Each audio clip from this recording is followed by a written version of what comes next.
बिस्मिल्लाहिर्रहमानिर्रहीम। दोस्तों, आज हम सूरह इखलास की तफसीर बयान कर रहे हैं। सूरह इखलास इस्लाम के इब्तदाई अयाम में नबी करीम सल्लल्लाहु अलैहि वसल्लम पर नाज़िल हुई थी। मक्का के मुशरिकीन और मुशरिकीन एक दिन आपके पास आए और आपको ललकारते हुए कहा कि हमें अपने रब का निसब नामा बताओ। इसी वक्त अल्लाह ताला ने ये सूरत नाज़िल फरमाई। सूरह इखलास अल्लाह की वादियत के तसव्वुर की तस्दीक करती है और हर किस्म की बुत परस्ती और शिरक को बातिल करती है। यह सूरह इखलास की अहमियत को मुस्तहकम करता है क्योंकि इस्लाम की पूरी बुनियाद अल्लाह की वादियत पर कामिल यकीन पर इस्तवार है। इस्लाम के मुताबिक अल्लाह के सिवा कोई महमूद नहीं।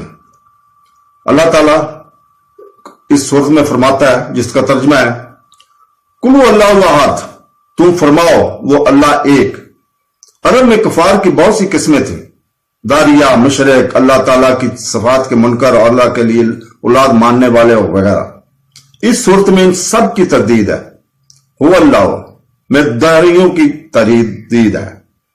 फरमाने में मुशरिकीन के मुकम्मल रद्द और अगली आयत में बकाया कफार का रद्द इरशाद फरमाया कि वो अल्लाह एक ही है, यानी मैं अजमत और कमाल की सिफात के साथ मसूफ। इसकी ना कोई मिसल, ना कोई नजीर और ना शबी, इसका कोई शरीक नहीं।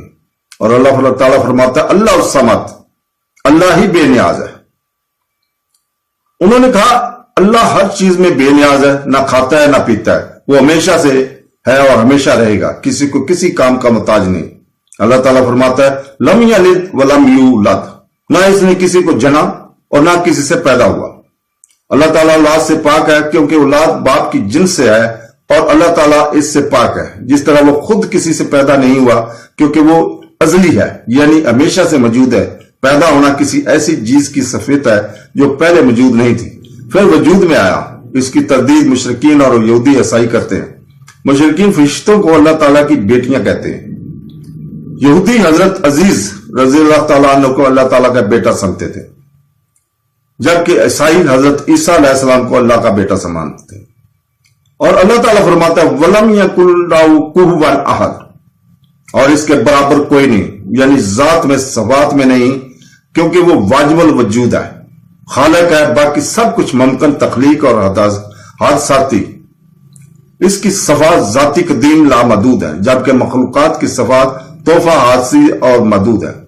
सूरह इखलास की तलावत को अल्लाह की मोहब्बत हासिल करने और जन्नत हासिल करने का जरिया माना जाता है। ये गुर्बत को भी दूर करता है और रिज़्क में इजाफा करता है। इसके अलावा इस सूरत की मुसलसल तलावत एक शख्स को इस काबिल बनाती है कि फरिश्ता जिब्राइल इसकी नमाज जनाजा में शरीक होते हैं। सुबह की नमाज के बाद 100 मरतबा सूरह इखलास पढ़ने से इंसान और अल्लाह के दरमियान छुपे हुए गुनाह मिट जाते हैं, हत्ता के फरिश्तों की नजरों से भी। तस्बीह को बगैर बोले सूरह 100 मरतबा पढ़े, खासतौर पर जुमा के खुतबा में खलफशार से बचने और तवज्जो मरकूज रखने के लिए। अल्लाह ताला हमें कुरान, हदीस, तफसीर पढ़ने और समझने की तौफीक अता फरमाए। आमीन सुम्मा आमीन। अल्लाह हाफिज।